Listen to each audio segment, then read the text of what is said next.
साधनाको 8औं दिन पूरा भयो। गम्भीर रूपले काम गर्नलाई एकै दिन मात्र बाँकी छ। यसैले बडो गम्भीर रूपले र ठिक तरिकाले काम गरौँ। धर्म राम्ररी बुझ्यौं भने मात्रै धर्म धारण गर्न सक्नेछौँ। धर्मलाई सम्प्रदाय मान्यौं अनि हिन्दू धर्म, बौद्ध धर्म, जैन धर्म, इसाई धर्म वा मुस्लिम धर्म मान्न लाग्यौं भने धर्म भनेको के हो पटक्कै बुझेनौं। धर्म सार्वजनिक हुन्छ किनकि यो प्रकृतिको कानून हो, नियम हो, विश्वको विधान हो। प्रकृतिको नियमले कसैलाई पक्षपात गर्दैन। जसले कानून भङ्ग गर्छ उसलाई प्रकृतिले नछोडिकन सजाय दिन्छ र जसले प्रकृतिको कानून अनुसार काम गर्छ उसलाई पुरस्कार दिन्छ। कुनै राम्रो राज्यमा त्यस राज्यको नियम सबैलाई लागू हुन्छ। त्यस्तो राम्रो राज्यको कुनै न्यायाधीशले अदालतमा न्याय गर्छ भने पक्षपात गर्दैन। गल्ती गर्ने व्यक्ति को हो त्यो हेर्दैन। यो जातको या त्यो जातको भन्ने कुरा हेर्दैन। गल्ती गर्नेले सजाय अवश्य पाउँछ। अलिकति पनि पक्षपात नहुने हुँदा त्यो राम्रो राज्य हो, राम्रो शासन हो, राम्रो न्याय हो। त्यस्तै धर्मले पनि मानिसलाई कुनै जात, वर्ण, सम्प्रदाय, रूप, रंग अनुसार छुट्याउँदैन। आफ्ना मनमा विकार जगायो कि प्रकृतिले तुरुन्त सजाय दिन्छ। त्यसैले व्याकुल हुन्छ, बेचैन हुन्छ। आफ्नो मनमा सद्भावना, मैत्री, करुणा जगाउने बित्तिकै प्रकृतिले तुरुन्त पुरस्कार दिन्छ। यस्तो व्यक्ति जुनसुकै जातको, वर्णको भए पनि भित्रभित्रै ठूलो सुख शान्तिको अनुभव गर्नेछ। ऊ यी सम्प्रदायहरूको झमेलामा पर्दैन। प्रकृतिको कानून सबैमा समान किसिमले लागू हुन्छ भन्ने बुझेको हुन्छ। म आफूले आफैलाई यो सम्प्रदायको मानौं, यस प्रकारको बाहिरी कर्मकाण्ड गरौं अथवा उस प्रकारको यस्तो प्रकारको लुगा लाउँ अथवा उस्तो प्रकारको यस्तो प्रकारको दार्शनिक मान्यता मानौं या उस्तो प्रकारको, प्रकृतिले त मलाई अलिकति पनि पक्षपात गर्दैन। मैले आफ्नो मनमा विकार जगाएँ भने प्रकृतिले अवश्य सजाय दिन्छ। त्यसैले मुख्य कुरा यही हो कि मैले यदि प्रकृतिको सजायबाट जोगिनु छ भने मनमा विकार जगाउनु हुँदैन। मनमा विकार जागेन भने फेरि कुनै जातपात या कुनै सम्प्रदायको मान्यतालाई मान्ने वा नमान्ने या कुनै कर्मकाण्ड गर्ने वा नगर्ने भएर केही फरक पर्दैन। त्यसैले मुख्य कुरा यो हो कि मैले प्रकृतिको कानूनलाई मानिरहेको छु कि छैन। यो कुरा जसले जति छिटो बुझ्दछ त्यसले धर्मलाई महत्त्व दिन थाल्दछ। उसका लागि सम्प्रदाय, कर्मकाण्ड, वेशभूषा इत्यादिको कुनै माने रहँदैन।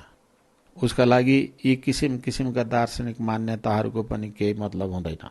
भगवानको जीवनकालमा एउटा घटना घट्यो। एकजनाले भगवानका कुरा सुनेर बुझ्यो कि प्रकृतिले पक्षपात गर्दैन। जुन जातको भए पनि गल्ती गरेपछि उसलाई त्यसको सजाय त दिन्छ नै। ऊ ब्राह्मण जातको थियो। एकपटक सुनचाँदीको सामान किन्ने न्युले पसलमा गएर चोरे जस्तो गरी उसले सुनको एउटा गहना टिपेर आफ्नो खल्तीमा हाल्यो। उसलाई पसल मालिकले पक्रेर पुलिस कहाँ बुझायो अनि अदालतमा मुद्दा गएर अदालतले उसलाई सजाय दियो। सजाय पाएपछि भन्यो, कुरा ठिकै हो, म ब्राह्मण भएकोले न्यायले मेरो पक्ष लिन्छ कि लिँदैन भन्ने कुरा यसबाट मैले हेर्नु थियो। चोरी गर्छु भने सजाय अवश्य पाउनेछु। कति सोझो कुरा छ। यस प्रकार प्रकृतिको नियम उल्लङ्घन गरेँ भने सजाय अवश्य पाउँछु। राज्यको कानून तोड्नेलाई त कसैले छोड्दैन। कुनै पक्षपात हुँदैन। हिन्दू, जैन, बौद्ध हो कि के हो भनेर छोड्दैनन्। कानून तोड्नेले अवश्य सजाय पाउँछ। साधकले आफ्नो अनुभवबाट यस्तो थाहा पाउन थालेपछि चोरी गरेर जाँचिरहनु पनि पर्दैन। आफूभित्र नै देख्नेछ कि मैले कानून तोडेँ, त्यसैले सजाय पाउँदैछु। रिस उठे पनि, द्वेष जागे पनि, दुर्भावना जागे पनि आफूभित्र हेर्न सिक्छ र व्याकुल भए भन्ने थाहा पाउँछ। हामीले गरिरहेको काम यही स्वदर्शनका लागि, आत्मदर्शनका लागि हो। आत्मदर्शनको मतलब कुनै काल्पनिक आत्माको दर्शन गर्नु भनेको होइन। आत्मदर्शन भनेको आफ्नो बारेमा भएको सत्यको दर्शन गर्नु हो। आफूभित्र विकार जगाएँ भने प्रकृतिले मलाई तुरुन्त सजाय दिनेछ र म बडो व्याकुल हुनेछु भन्ने प्रकृतिको सबै कानून बुझ्नु हो। विकार नजगाउनु नै व्याकुलताबाट बच्ने एउटै मात्र उपाय छ। यसका लागि यदि मैले कुनै काम गरिरहेको छु भने त्यो मेरो मङ्गलको काम हो। नत्र भने बाँकी जति पनि काम गरिरहेको छु ती सांसारिक कुरा हुन्। तिनको धर्मसित कुनै सम्बन्ध छैन। धर्मको कुरा भनेको आफूभित्र राग, द्वेष अनि विभिन्न विकारहरू जगाउने जुन बानी परेको छ त्यो बानीलाई कसरी हटाउने, कसरी सुधार्ने भन्ने हो। मैले जुन अभ्यास गरिरहेको छु, जुन प्रयत्न गरिरहेको छु, त्यो प्रयत्नले यदि मेरो मनको राग हट्दैन, द्वेष हट्दैन, विकार हट्दैन, मनको स्वभाव बदलिँदैन भने त्यो धर्म होइन। हामी धर्मको नाममा आफूलाई धोका नदिउँ। जुन जुन कामले हाम्रो मनको विकार हट्छ त्यो धर्म हो। विकार घट्ने काम पनि बाहिरी तहबाट मात्र होइन, भित्री तहबाट हुनुपर्दछ। मनको बाहिरी तहबाट यदि हामीले आफ्ना विकार हटायौं भने अलिअलि लाभ त हुन्छ, केही फाइदा भए जस्तो पनि हुन सक्छ, तर मनको बाहिरी भाग थोरै मात्र छ। बाँकी सबै धेरै मनको भाग, जसलाई अर्धचेतन भनौँ, त्यो त अन्धो छ। त्यो मनको बाहिरी भागको कुरा सुन्ने पक्षमा हुँदैन, बुद्धिको कुरा सुन्ने पक्षमा हुँदैन, चेतन चित्तको कुरा सुन्ने पक्षमा हुँदैन। त्यो यत्तिको अन्धो हुन्छ कि त्यो त आफ्नो स्वभावमा अडिग भएर बसेको हुन्छ। उसलाई केही राम्रो लाग्यो कि राग निकाल्न सुरु गर्छ, नराम्रो लाग्यो भने द्वेष निकाल्न सुरु गर्दछ। बाहिरबाट हाम्रो बुद्धिले हजारौं पटक द्वेष हटाऊ, राग हटाऊ भनेर भने पनि भित्र केही सुन्ने पक्षमा हुँदैन। त्यसलाई सुधार्नुपर्छ। त्यसैले हामी यी सबै काम, सबै प्रयास, सबै साधना गरिरहेका छौं। यसबाट हाम्रो यो भित्री मनको स्वभाव बदल्नमा सहायता पुग्छ। यही नै धर्मको काम हो।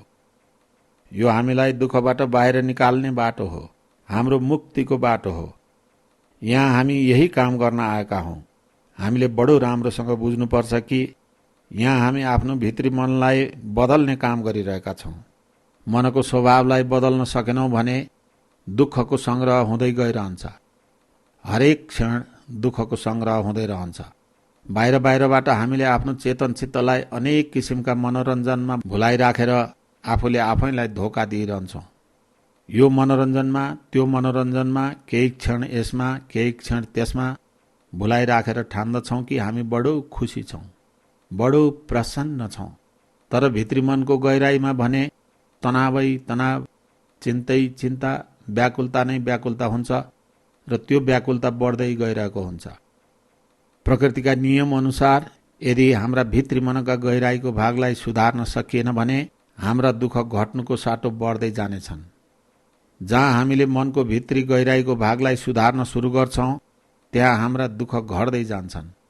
प्रकृतिको यो कानूनलाई उसैले बुझ्न सक्छ जसले ती गहिराईसम्म गएर सत्यलाई हेर्दछ। जसले आँखा बन्द गरेर कुनै कल्पनाको ध्यान गरेर हाम्रो मान्यता यस्तो छ भनेर कल्पनाको ध्यान गर्दछ, उसको मन एकचित्त हुन्छ। त्यसबाट उसले केही शान्ति पनि पाउँछ र उसलाई बाहिरी मनले राम्रो पनि लाग्छ। तर मनको भित्री भागको स्वभावलाई भने केही फरक पर्दैन। यसो गर्दा मनको बाहिरी भाग एउटा काममा लाग्छ र जुन काममा जोताए त्यही काममा लाग्छ र राम्रो भए जस्तो भान हुन्छ। तर मनको भित्री भाग भने आफ्नो त्यही राग, द्वेष उत्पन्न गर्ने स्वभावमा लागेको हुन्छ।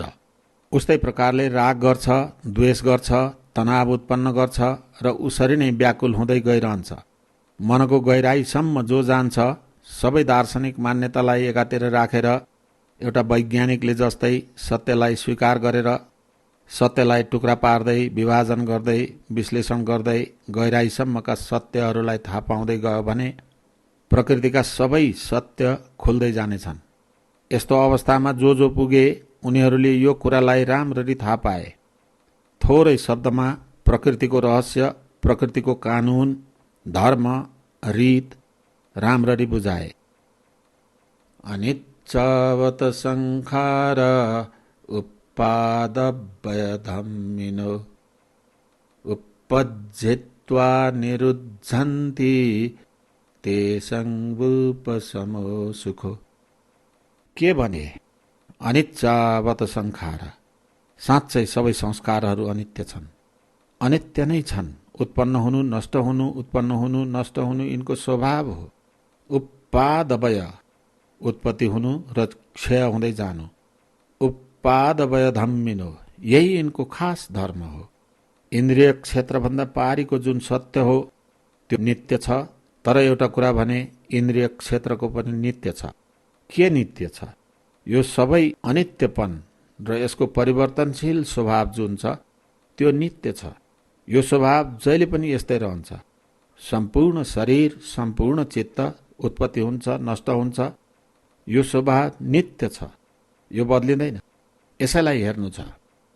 यसरी नित्य बदलिरहने स्वभावलाई पनि नित्य दर्शन गर्नु छ, ताकि जुन कहिल्यै पनि बदलिँदैन र सधैँ नित्य रहन्छ, त्यहाँ उत्पत्ति हुँदैन, व्यय हुँदैन, त्यसको दर्शन गर्न सजिलो होस्। यो नित्य सत्य धर्म हो। उपादवय धम्मिनो, उत्पत्ति हुनु, नष्ट हुनु, उत्पत्ति हुनु, नष्ट हुनु, यसको नित्य धर्म हो। अर्को एउटा कुरा पनि हेर्नु छ।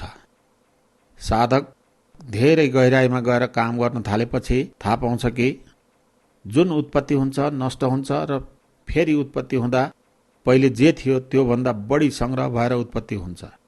यो बेला रिस उत्पन्न गर्यो भने अर्को समयमा चित्त अझ रिस बोकेर उत्पन्न हुन्छ। यसमा प्रकृतिको कानुनले एउटा काम गरिरहेको हुन्छ कि उत्पत्ति विनाश, उत्पत्ति विनाशको साथसाथै संग्रह हुँदै गइरहन्छ। प्रकृतिको अझ अर्को कानुन पनि छ। उपज्यत्वा निरुद्धन्ति, उत्पन्न भयो र हामीले त्यसलाई साक्षी भावले हेर्यौं अनि नयाँ संस्कार बन्न दिएनौं भने निरुद्धन्ति हुन्छ। त्यसका पत्र उक्किन थाल्छन्। उपज्यत्वा निरुद्धन्ति, एक एक गरी पुराना संस्कार उक्किएर जान्छन्, उखेलिएर जान्छन्। जति पनि पुराना संस्कार उक्किएर जान्छन् र नयाँ बन्दैनन् भने तेसङ उपशमो सुखो, तिनको उपशमन हुन्छ, नाश हुन्छ। जति जति तिनको उपशमन हुन्छ त्यति त्यति सुख आउँछ। अर्थात् त्यति नै साँच्चै मानेमा दुःख टाढा हुन्छ। सबै पत्र उक्किएर गए, सबै नष्ट भएपछि चित्त अत्यन्त निर्मल हुन्छ। विसङ्खार गतं चित्तं, कुनै भव संस्कार मनमा नरहेपछि एकदम मुक्त हुन्छ, सबै दुःखबाट मुक्त हुन्छ। यो कसैले भनेको कुरा हो त्यसैले मान्ने होइन, आफ्नै अनुभवले थाहा पाउनु पर्दछ। सबै कानुनलाई अनुभवले थाहा पाउनु पर्दछ कि कसरी संग्रह भइरहन्छ र मनको भित्री गहिराईसम्म गएर हेर्यौं भने त्यो संग्रह रोक्न सकिन्छ। बाहिर बाहिरबाट रोक्दैमा केही काम लाग्दैन। हाम्रो बुद्धिको स्तरमा हजारौं रोके पनि, चेतन चित्तको स्तरमा हजारौं रोके पनि भित्री मनको भागमा त्यसले आफ्नो काम उस्तै प्रकारले गर्दै जान्छ। किनकि भित्री भागमा बुद्धिको पहुँच हुँदैन। भित्री मनको भागले संवेदना थाहा पाउँछ। नराम्रो भयो कि द्वेष पैदा गर्दछ, राम्रो भयो भने राग पैदा गर्दछ र त्यसले त आफ्नो काम गरि नै रहन्छ। बाहिर बाहिरबाट हामीले आफूलाई हजारौं भुलाइराख्यौं, चाहे यो मान्यतामा भुलाइराख्यौं, चाहे त्यो कर्मकाण्डमा भुलाइराख्यौं, चाहे जसरी भुलाइराख्यौं भने पनि भित्री मनले आफ्नो काम गर्दै जान्छ। त्यसरी छुटकारा हुँदैन। यसबाट छुटकारा पाउनु छ भने यी संवेदनाहरूको गहिराईसम्म गएर आफ्नो अनुभूतिको साथै रहनु पर्दछ। शरीरमा हुने ती संवेदनाहरूको हाम्रो भित्री मनसँग ज्यादै गहिरो सम्बन्ध हुन्छ। प्रतिक्षण संवेदनाहरूको सम्बन्ध भित्री मनसित भइरहन्छ।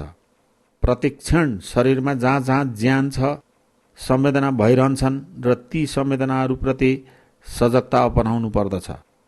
जीवित पर्यन्तकं वेदनं वेदयामीति पजानाति, ध्यान गर्नेले शरीरको सीमाभित्र जहाँ जहाँ ज्यान हुन्छ त्यहाँ त्यहाँ संवेदनालाई हेरेर ध्यान गर्दछ, किनकि त्यहाँ संवेदना हुन्छ।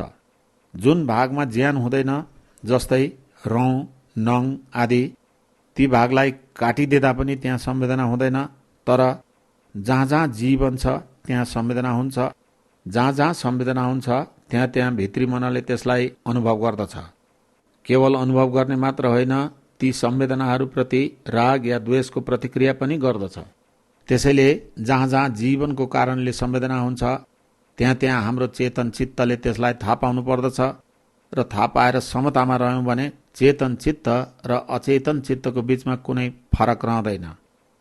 यसरी खाली चेतनलाई मात्र सुधार गरेनौं, अचेतनलाई पनि सुधार गर्न थाल्यौं।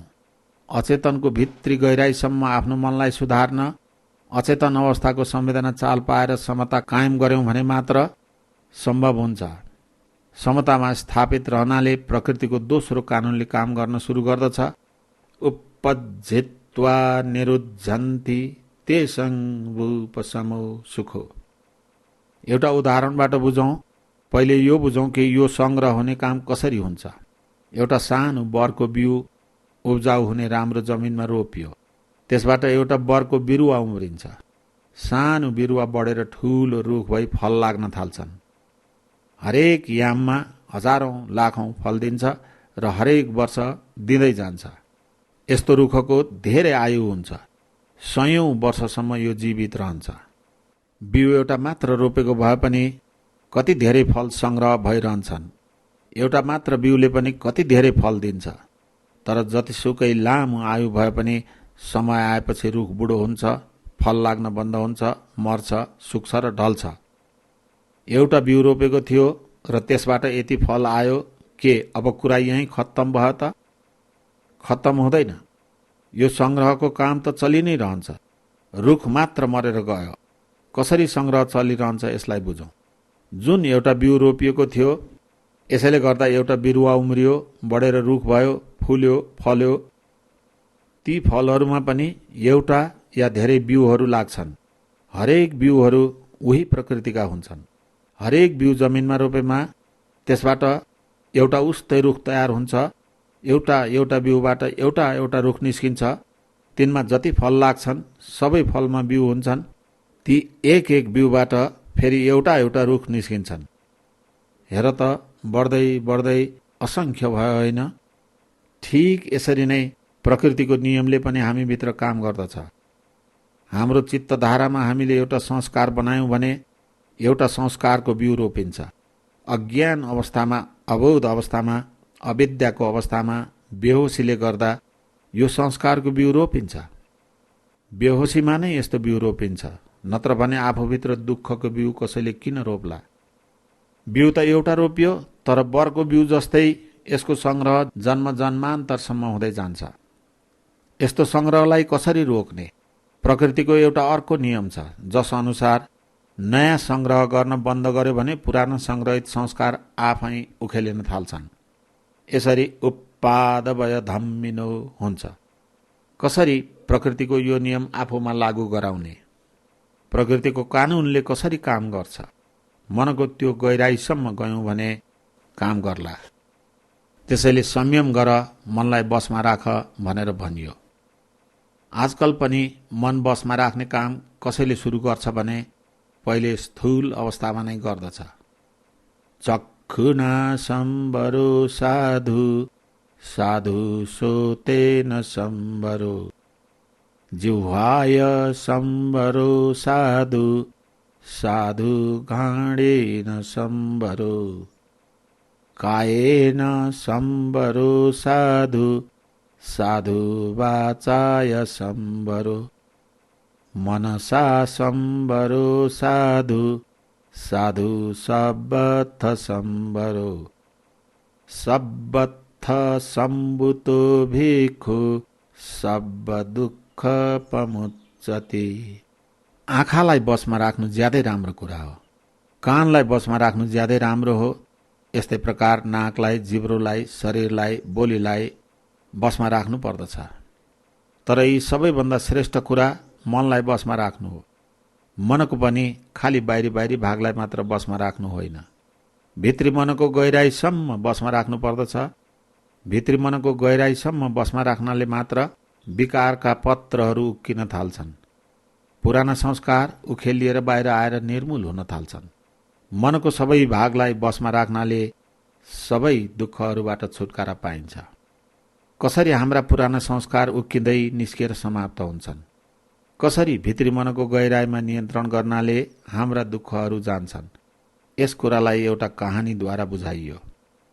हिजो उद्धृत गरे जस्तै यस देश प्रदेशमा करिब 500 देखि 1000 वर्षसम्म कथाकारहरूले प्रतीकको भाषामा कथा कहानीहरू लेखे। ती कथा कहानीहरूमा बाहिरी एउटा अर्थ हुन्थ्यो भने भित्री अर्थ कुनै अर्कै हुन्थ्यो। यस प्रकारका धेरै कहानीहरू छन्। ती मध्येको एउटा काली माता, चण्डी माताको कहानी भनौँ। चण्डी भयो भने कालो हुन्छ नै। साङ्केतिक भाषाको कहानी हो यो। कसैभित्र चण्ड स्वभाव जाग्नाले उसमा कृष्ण पक्ष नै देखा पर्दछ, शुक्ल पक्ष होइन। कालो नै कालोपन जाग्छ, किनकि उसमा रिस उठेकोले चण्ड स्वभाव जागेको हुन्छ। कसैलाई रिस उठेपछि ऊ कालीमाताको अनुहार जस्तै बन्दछ। कालीमाता कस्ती काली, कस्तो डरलाग्दो अनुहार, कति ठूला ठूला र डरलाग्दा आँखाहरू भएकी देखिन्छन्। अब कहानी अगाडि बढ्छ। चित्रमा देखेको होला, कालीमाताको अगाडि उनको पतिको शरीर छ। माताले आफ्ना दायाँ खुट्टाले पतिको शरीरमा कुल्चेकी छिन्, माने शिवलाई कुल्चिरहेकी छिन्। यस्तो चित्र संकेतको भाषा हो। आफूभित्र चण्ड स्वभाव जगाउने अर्थात् रिस उठाउने, द्वेष जगाउने, बदलाको भाव जगाउने हरेक व्यक्तिले कृष्ण पक्षलाई उठाउने काम गर्छ र उसले आफ्नो शिवलाई नै कुल्चन्छ, आफ्नो मङ्गललाई नै कुल्चन्छ र आफ्नो अमङ्गल गर्दछ। संकेतको भाषा हो। अनि मातालाई होस आउँछ, अरे यो के भयो, मैले आफ्नो मङ्गललाई कुल्चेँ, आफ्नो शिवलाई कुल्चेँ, किन यस्तो भयो, किन होस गुमाएँ। राक्षसका यति धेरै सेनाहरू चारैतिर छन्। यी राक्षसहरूले गर्दा नै मैले आफ्नो होस गुमाएँ भन्ने बोध मातालाई हुन्छ। यी राक्षसका ठूला ठूला दुई सेनापतिहरू छन्, शुम्भ र निशुम्भ। राक्षस को हो? राक्षसको सेनापति को हो? हामीभित्र हामीले जुन यति धेरै विकारहरू भेला गरिराखेका छौँ, यतिका विकारहरूको संग्रह गरिराखेका छौँ, यी सबै राक्षस नै राक्षस हुन् र यी राक्षसहरूका दुई सेनापति राग र द्वेष हुन्। सबै सेना यिनै दुईको पछि लाग्ने गर्दछन्। सबै विकारका सेनाहरू राग र द्वेषको पछि लाग्छन्।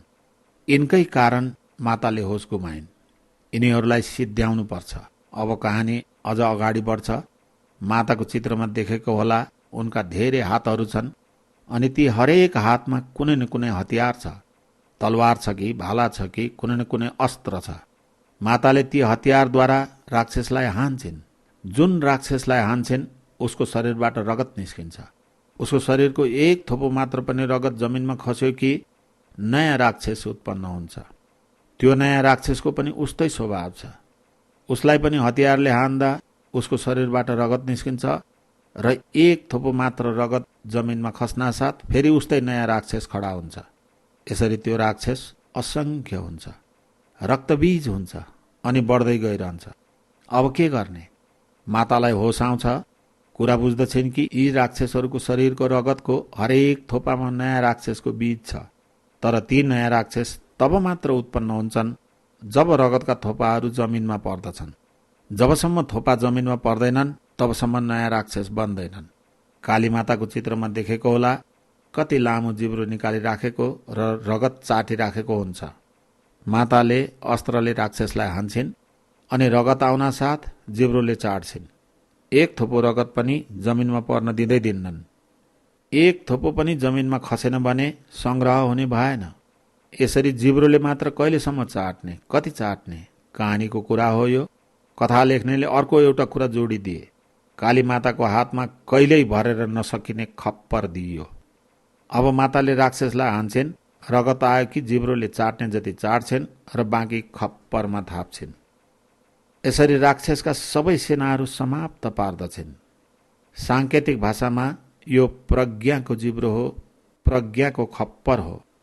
हामीले पनि प्रज्ञाको जिब्रो निकाल्यौँ भने हाम्रा विकार रूपी सेनाहरूलाई समाप्त पार्नेछौँ। हामीले अनगिन्ती पुराना विकारका बिउ जम्मा गरिराखेका छौँ।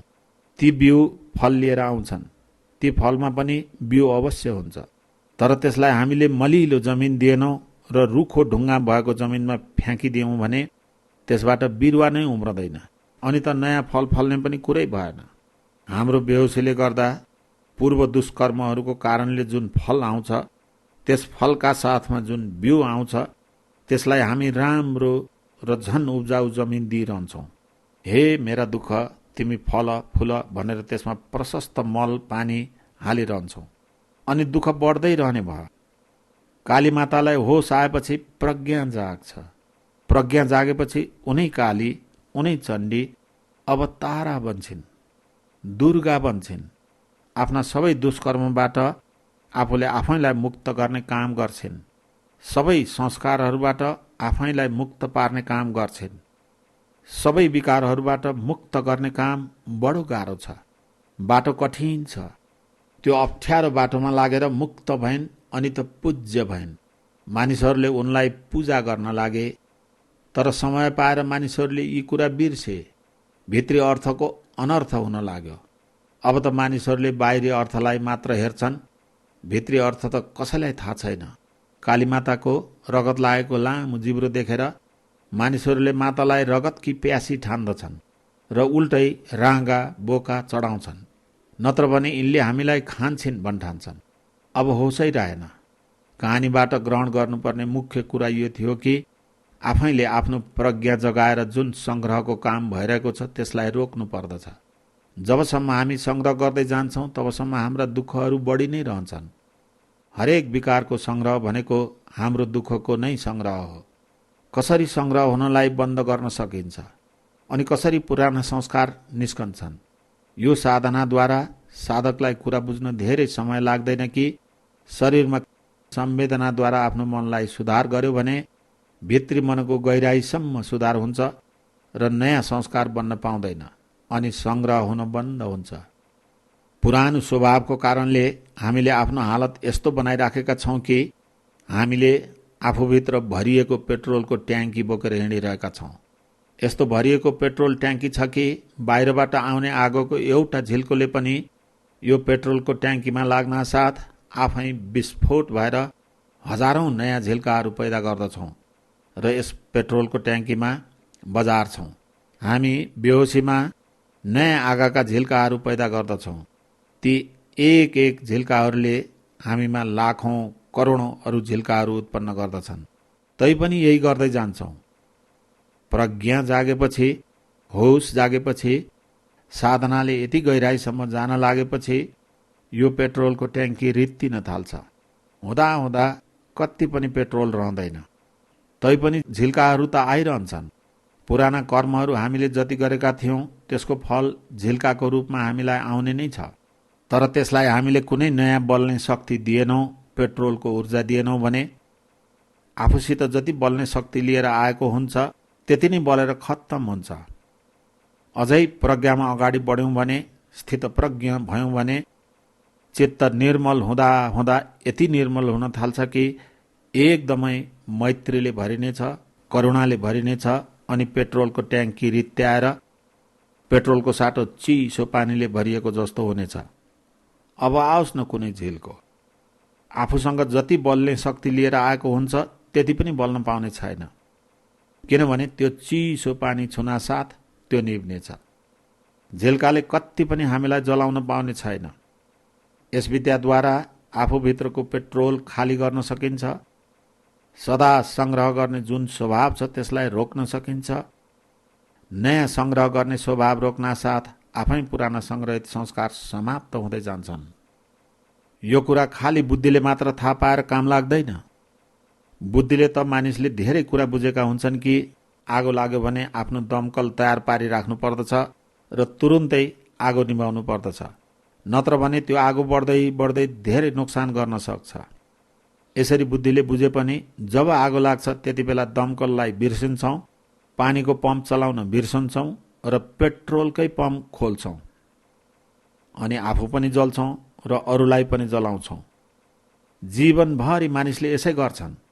कुनै एकजना हामीलाई जलाउनको लागि आगो लिएर आउँछ अनि बदलामा बाल्टीभरि पेट्रोल उतिर फ्याँक्छौँ। तिमी पनि जल, म पनि जल्छु। साँच्चै होस आएपछि हामीलाई जलाउन कोही आगो लिएर आएको रहेछ भने हामी उतिर बाल्टीको चिसो पानी खन्याउँछौँ अनि उसले हामीलाई जलाउन सक्ने छैन, बरु ऊ आफै शान्त हुनेछ। बेहोसीले गर्दा त्यो बेला होस हुँदैन र पेट्रोलकै पम्प अगाडि देखिन्छ, पानीको पम्प देखिँदैन, किनकि यति गहिराईसम्म अभ्यास गरेकै हुँदैन। संवेदनालाई थाहा पाएर समतामा रहने अभ्यास सुरु गरेपछि मात्र स्वयं थाहा हुनेछ कि कसरी पुराना संस्कारहरू उखेलिएर नष्ट हुनेछन् र नयाँ संस्कार बन्ने छैनन्। भिन्न भिन्न साधकहरूले आफूभित्रको सत्यलाई हेरेर अनुभवबाट सत्यलाई भिन्न भिन्न ढङ्गले बुझ्दछन्। बर्मामा यस्तो विद्या सिकाइन्छ जुन विद्याले मानिसको मनलाई शान्त, शीतल र निर्मल पारेर जीवनको दुःख हटाउँछ भन्ने सुनेर ज्यादै ठुलो अनुसन्धान गर्ने एकजना अमेरिकी वैज्ञानिक गुरुजी कहाँ आयो।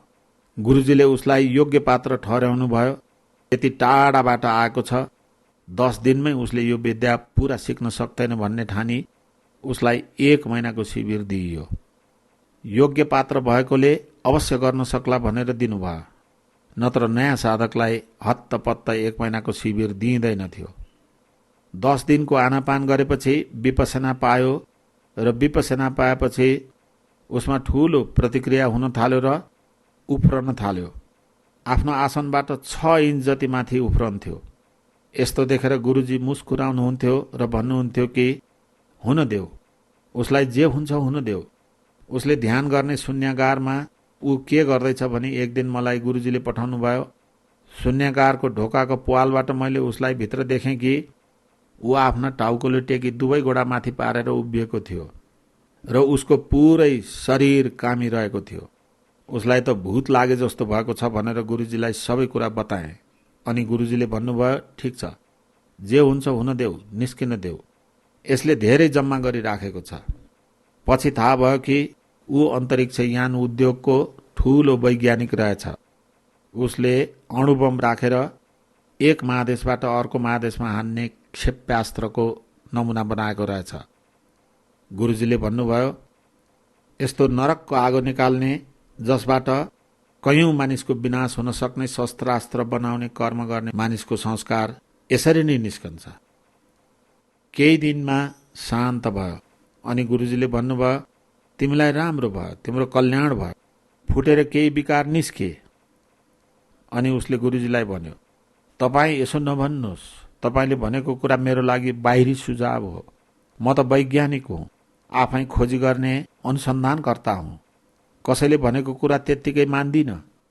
मेरो शरीरमा जुन उपद्रव भयो, अनेक संवेदना आए, त्यसले मेरो शरीरका विकार निस्केर गए भन्ने कुरा मैले बुझेको छैन र नबुझुन्जेल म यो कुरा मान्दिन। यस्तो सुनेर गुरुजी धेरै खुसी हुनुभयो। यो विद्यामा यस्तै परम्परा छ। भगवान बुद्धको समयमा पनि यस्तो अनेकौं पटक हुन्थ्यो। भगवानले भन्नुभयो, हेर, तिमीले यो काम गर्यौ भने यस्ता परिणाम आउँछन्। अनि परिणाम औँलामा गनेर देखाइदिनुहुन्थ्यो, 1 2 3 4 5। अनि एकजना हात जोडेर भन्ने गर्थ्यो, तेस्रो परिणामसम्म त आफै अनुभवले थाहा छ, साँच्चै यस्ता परिणामहरू आउँछन्, तर यी 4 र 5 त अनुभवले थाहा पाएको छैन, त्यसैले म मान्न तयार छुइन।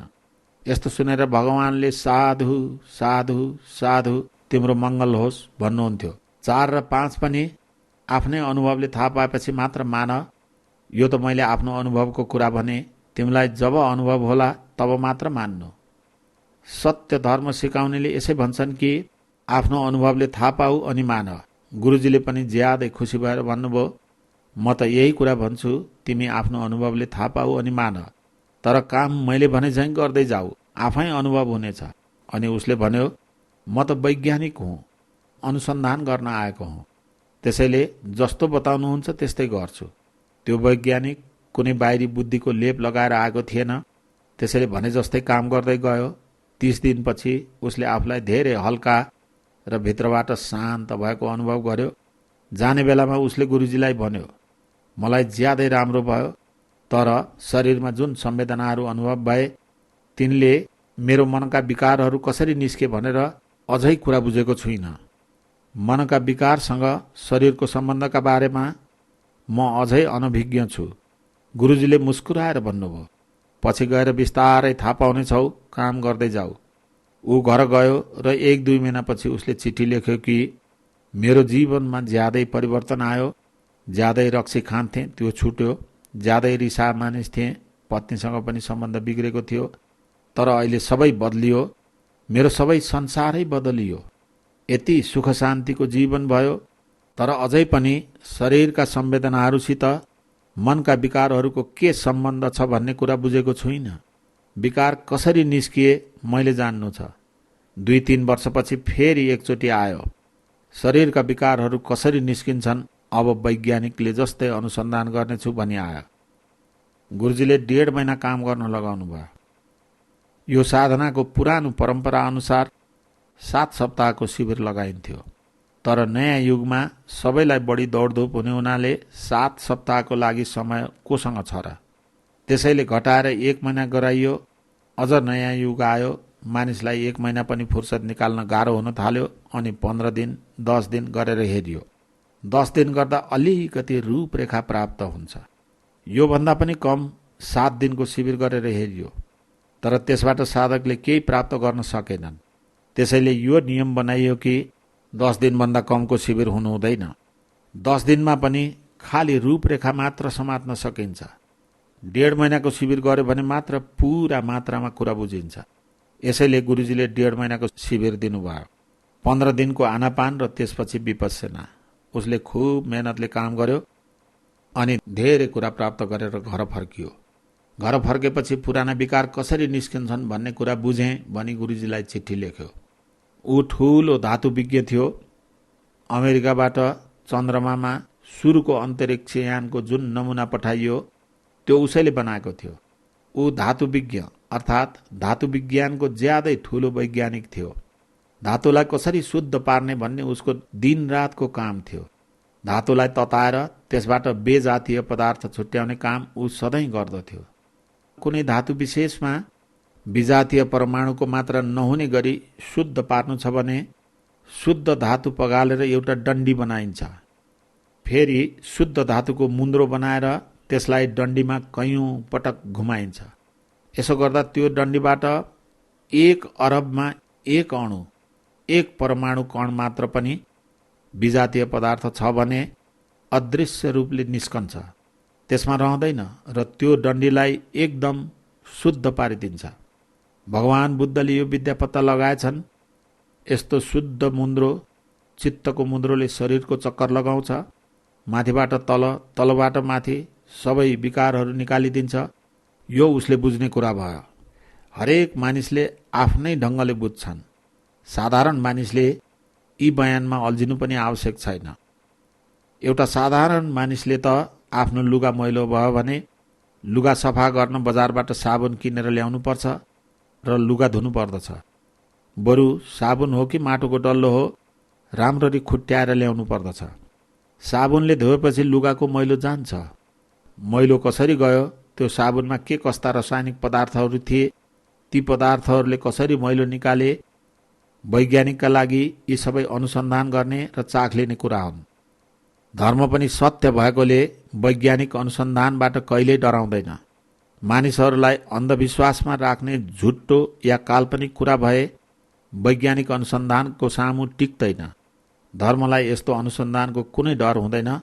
तर हरेक व्यक्तिले यसो गर्नु जरुरी छैन। एउटा साधारण मानिसले साधारण तरिकाबाट बुझे पनि पुग्छ। अहिले बुद्धिद्वारा नै कुरा बुझ्नु पर्दछ र अभ्यासको मात्रा बढ्दै गएपछि आफ्नो अनुभवले सबै कुरा बुझिनेछ। बुझ्नुपर्ने एउटा कुरा यो निरन्तर चलिरहने जीवनधाराको बारेमा हो।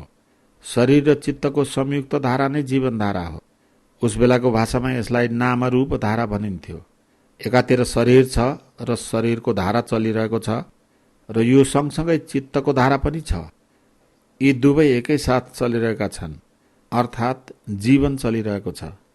जीवन चल्नको लागि शक्ति चाहिन्छ। शरीरको धारालाई दैनिक भौतिक खाना दिइन्छ, चित्तको धारालाई निरन्तर चैतसिक खाना दिइन्छ। शरीरको धारालाई हामीले दैनिक भौतिक खाना दिन बन्द गर्यौं भने तुरुन्त भोलि नै यो शरीर मर्दैन। यो शरीर धारा चलि नै रहन्छ। यो शरीर धारालाई 15 दिन, 1 महिना, 2 महिना, 3 महिना खाना दिएनौं भने पनि चलिरहन्छ। आखिर यस्तो समय आउँछ कि शरीर समाप्त भएर जान्छ, मर्छ। हामीले दैनिक खाना नदिँदा पनि महिना, 2 महिना, 3 महिना यो शरीर धारा कसरी चल्यो? कुरा बुझ्नुपर्छ कि हामीले पहिले जुन खाना खाएका थियौं त्यो शक्ति यो 3.5 हातको शरीरभित्र संग्रह भएको थियो। त्यही शक्तिको उपयोग गरेर यत्रो दिनसम्म जीवित रह्यो। भौतिक खानाको शक्तिको संग्रह समाप्त भएपछि शरीरको धारा पनि समाप्त हुन्छ। ठीक यस्तै प्रकारले चित्तधारालाई पनि खाना चाहिन्छ र हामी यसलाई प्रतिक्षण खाना दिन्छौं। शरीरको धारालाई त 24 घण्टामा एकपटक मात्र खाना दियो भने पनि पुग्छ र वर्षौंसम्म चलिरहन्छ। तर चित्तधारालाई प्रतिक्षण खाना चाहिन्छ। यो चित्तधारामा प्रतिक्षण संस्कार बनाएर आहार दिइन्छ। प्रतिक्षण यो चित्तधारामा संस्कार बनायो कि अर्को क्षणको चित्त उत्पन्न हुन्छ। संखारपच्चया विज्ञानं संखारपच्चया विज्ञानं। यस विद्यामा अघि बढेपछि आफ्नै अनुभवले साधकले थाहा पाउन थाल्नेछ कि चित्तधारालाई पनि चैतसिक आहार चाहिन्छ। यो साधनाद्वारा हाम्रो भित्री मनको गहिराईसम्मको चित्तधारा जहाँ संवेदना अनुभव हुन्छ त्यहाँ पनि कुनै आहारा दिँदैनौँ। संवेदना त अनुभव भयो, तर हामीले न रागको आहारा दिन्छौँ, न द्वेषको आहारा दिन्छौँ, न त कुनै संस्कार नै बन्न दिन्छौँ। संस्कार बनाउन बन्द गर्न साथ चित्तधारा समाप्त हुँदैन, यसको मृत्यु हुँदैन, अझै जीवन चलिरहेकै हुन्छ। यसरी जीवन चलिरहन पनि त्यही नियमले काम गर्दछ जुन नियमबाट शरीरधारा पनि चलिरहन्छ। चित्तधारामा हामीले के कस्तो आहार पहिले दिइराखेका थियौँ त्यसकै शक्तिले गर्दा यो चित्तधारा अगाडि चल्छ। नयाँ आहार नदिएपछि पुरानो संग्रहित शक्तिले काम गर्न थाल्छ। पुराना कर्म संस्कारहरूको बिउ कहिले रोपियो हामीलाई थाहा छैन, तिनले कहिले आफ्नो फल के दिन्छ त्यो पनि थाहा छैन। र चित्तधारामा नयाँ आहार दिन बन्द गर्न साथ पुराना संग्रहित संस्कारका बिउको फल आउन थाल्छ, यसको उदीर्ण हुन थाल्छ। किनकि हामीले नयाँ संस्कार बनाउँदैनौँ। जसरी हामीले खाना खाएनौँ भने शरीरले पुरानो शक्ति, बोसो, मांसपेशी आदिलाई खान सुरु गर्दछ, त्यस्तै किसिमले चित्तमा नयाँ आहार दिन बन्द गर्न साथ अर्थात् नयाँ संस्कार नबनाउन साथ जुन पुराना संस्कारहरू संग्रहित छन् तिनले एकपछि अर्को गर्दै आफ्नो फल दिन थाल्छन्। संस्कारका जस्ता बिउ छन् उस्तै नै फल हुन्छन्। यदि पुरानो संस्कारमा हामीले रिसको बिउ रोपेको भए अहिले त्यसको फल आउँदा त्यस्तै नै फल बोकेर आउनेछ। रिसको बिउ रोप्दाखेरि जस्तो संवेदना भएको थियो उस बेला सबै शरीर पोलेको भए अब फल आउँदा पनि उस्तै संवेदना बोकेर आउँछ र सम्पूर्ण शरीर भतभती पोलेर नै संवेदना आउँछ। सबै शरीर पोलेको भए पनि हामी मुस्कुराएर त्यस संवेदनालाई थाहा पाउँछौँ अनि अनित्य बोधको ज्ञान राखेर बस्छौँ। यसरी समतापूर्वक हेर्न साथ भतभती पोलेर आएको संस्कार केही बेरमै कम हुन थाल्छ र समाप्त हुन्छ। यसरी नै पुराना संस्कारहरूको तागत खत्तम भएर जान्छ, निस्किएर जान्छ र त्यसको फल अगाडि बढ्न पाउँदैन, समाप्त हुन्छ। त्यसैलाई निर्मूल भएको भनिन्छ। उदीर्ण भयो, निर्मूल भयो, नाश भयो। अब फेरि अर्को संस्कारले फल दिन्छ अनि अर्को कुनै संवेदना शरीरमा उत्पन्न हुन्छ। हामी फेरि पनि मुस्कुराउँछौँ र प्रतिक्रिया नगरी समतामा बस्छौँ अनि त्यसको पनि नाश हुन्छ। यसरी क्षण प्रतिक्षण पुराना संस्कारहरू कुनै न कुनै संवेदनाको रूपमा आइरहन्छन्। यदि हामी समतामा रह्यौँ भने तिनको क्षय हुँदै जान्छ, तर हामीले ती संवेदनाप्रति प्रतिक्रिया गर्न सुरु गर्यौँ भने त्यस संस्कारको क्षय हुनुको साटो झन संग्रह हुँदै जान्छ।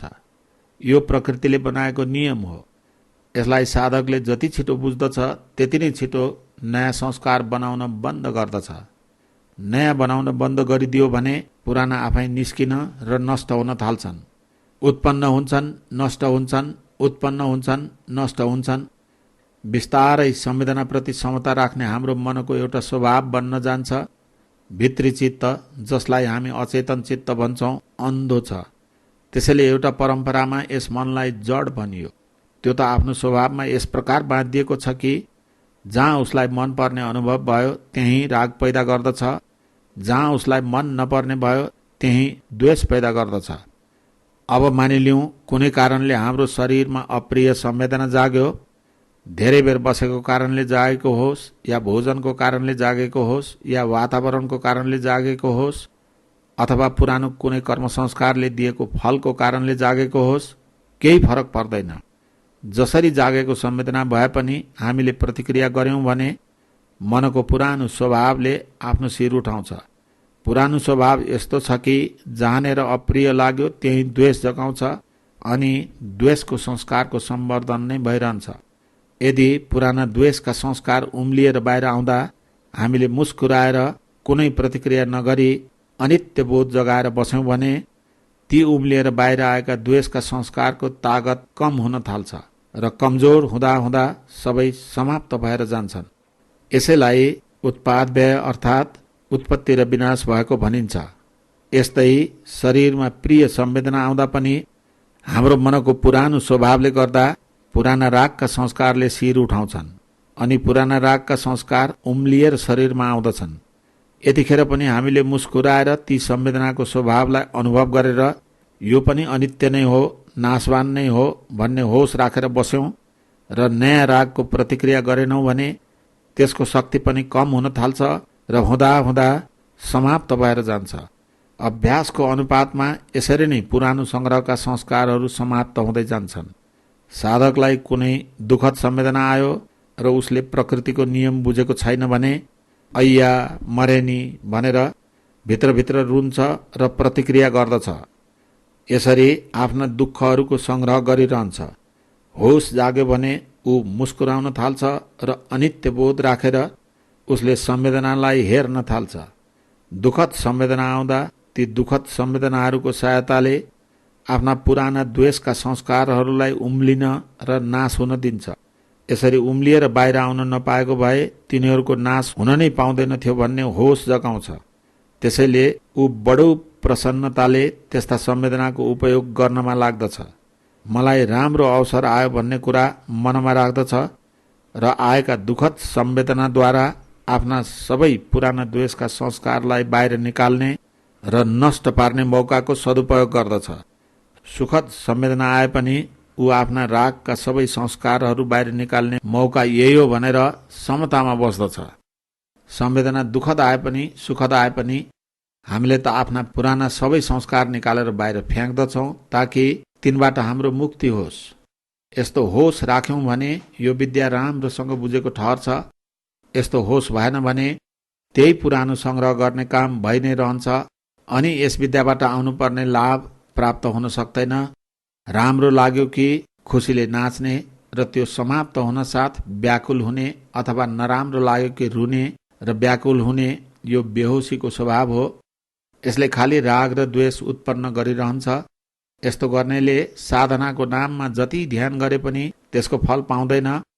साधकले जति जति हरेक संवेदनाको अनित्य स्वभावलाई बुझ्दछ त्यति त्यति समता आउँदै जान्छ। संवेदना उत्पन्न हुन्छ, नष्ट हुन्छ, उत्पन्न हुन्छ, नष्ट हुन्छ। उपज्झित्वा निरुद्धन्ति, उपज्झित्वा निरुद्धन्ति। अनित्य बोधको आधारमा समता स्थापना गर्दै जाने कला नै यो साधनाको सबै रहस्य हो। यस कुरालाई कुनै साधकले जति छिटो बुझ्दछ त्यति नै राम्ररी काम गर्न थाल्दछ। नयाँ नयाँ काम सुरु गर्ने बित्तिकै सबै कुरा राम्ररी बुझेर संवेदनाप्रति कुनै प्रतिक्रिया नगर्ने भइहाल्न कठिन छ। तसर्थ प्रतिक्रिया गर्दछ तर कुरा बुझेकोले कम मात्रामा प्रतिक्रिया गर्दछ र प्रतिक्रिया गरे पनि धेरै समयसम्म गर्दैन। यसरी साधकले गरेको प्रतिक्रियाको असर पानीमा कोरिएको धरको जस्तो मात्र हुनेछ, ढुङ्गामा खोपेको धरको जस्तो हुने छैन। साधनाको मुख्य कुरा यही हो, तर काम बुझेर गर्नुपर्दछ। भगवानले भन्नुभएको छ, आफ्ना संग्रहित द्वेषका संस्कारलाई यी दुःखद संवेदनाको सहायताले बाहिर निकाल। संग्रहित रागका संस्कारलाई यी सुखद संवेदनाको सहायताले टाढा भगाऊ। हामीले साधना यसै कामका लागि गर्नुपर्दछ र आफैले गर्नुपर्दछ। खाली कुरा बुझेर मात्र केही काम बन्दैन। साबुन लगाउँदाखेरि लुगा सफा हुन्छ भन्ने कुरा राम्ररी बुझेर मात्र लुगा सफा हुँदैन। साबुन लगाएर धोएपछि मात्र लुगा साँच्चै सफा हुन्छ। यसैले बडो समझदार भएर काम गर्नुपर्दछ। सबै कुरा बुझौं अनि काम पनि गरौं। जति जति काम गर्दै जान्छौं त्यति त्यति फाइदा हुँदै जान्छ। भगवानले आफ्नो जीवनभरि यही कुरा सिकाइरहनु भयो, किनकि भगवान स्वयं पनि यही कुराको अनुभव गर्दै मुक्त हुनुभएको थियो। संवेदना कुन प्रकारको छ त्यसको केही मतलब छैन। हाम्रो मतलबको मुख्य कुरा भनेको जस्तो सुकै संवेदना भए पनि समतामा रहन्छ कि रहँदैन। जति जति समतामा रह्यो उति उति नयाँ संस्कारहरू बन्दैनन् अनि पुराना संस्कार आफै निस्किँदै जान्छन् र आफ्ना दुःखहरू कम हुँदै जान्छन्। भगवान बुद्धले पनि यिनै संवेदनालाई अनुभव गरेर थाहा पाएर समतामा रहँदै आफ्ना सबै विकारहरू निकालेर शुद्ध हुनुभएको थियो, बुद्ध हुनुभएको थियो, मुक्त हुनुभएको थियो अनि मानिसहरूलाई यही विद्या सिकाउनु भएको थियो। भगवान कहाँ अनेक थरी मानिसहरू आउने गर्थे। एकपल्ट एक हुल गृहस्थहरू हाम्रो मङ्गल कुन कुरामा छ भनी सोध्न आए। उनीहरूले भने, हामी घरबार छोडेर सन्यासी त हुन सक्दैनौँ, अहिले नै सन्यासी हुन लायक पनि भएका छैनौँ। गृहस्थ जीवनमा धर्मको बाटोमा हजारौं अप्ठ्याराहरू छन्, हाम्रा हजारौं जिम्मेवारीहरू छन्। तैपनि हामीलाई धर्मको बाटोमा लाग्न मन छ। के हाम्रो मुक्तिको कुनै बाटो छैन?